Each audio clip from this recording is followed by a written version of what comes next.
Dahil sa sunod-sunod na pagkatalo sa ating mga kampyonatong pambato dito nga sa bansang Japan ay magkapareho nga ang dahilan, body shot, na kung saan ay hindi na ito makuha pang maipagpatuloy ang laban.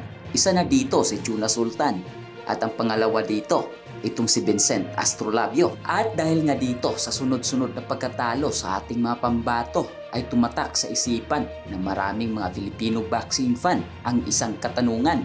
Ganito nga ba kahina ang budiga ng ating mga pambato ngayon? Or sadyang naunahan lang talaga ng kanilang mga nakalaban? At sa kabilang banda, Jandrel Cuadro Alas Casimero, ang nag-iisang angas ng Pinas, former 3 Division World Champion, ay dito pinakita nga ay bilang boksingero ay napaka-importante talaga na patibayin ang budiga. Kaya sa video na ating makikita mga kauyod boxing fanatics ay nagpasuntok nga ng ilang beses itong ating pambato dito sa isang coach ng legal ng Kamao. At dito ating mapapansin na talagang malakas ang suntok na ibinigay nitong coach dito nga sa nag-iisang angas ng Pilipinas, Jandrel Cuadro Alas Casimero.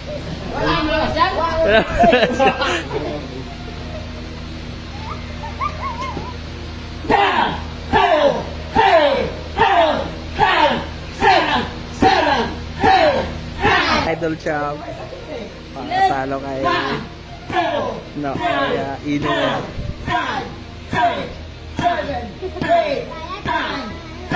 Ganyan pag pamasats ka, ganito lang yung masa dito sa planeta ni Rizkun. 1, 2, 7, 8, 9, 10.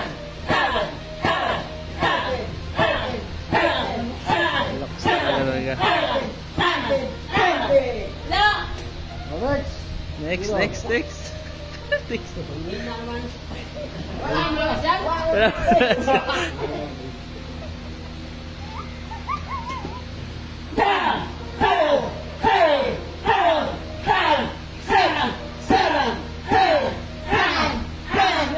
Aray.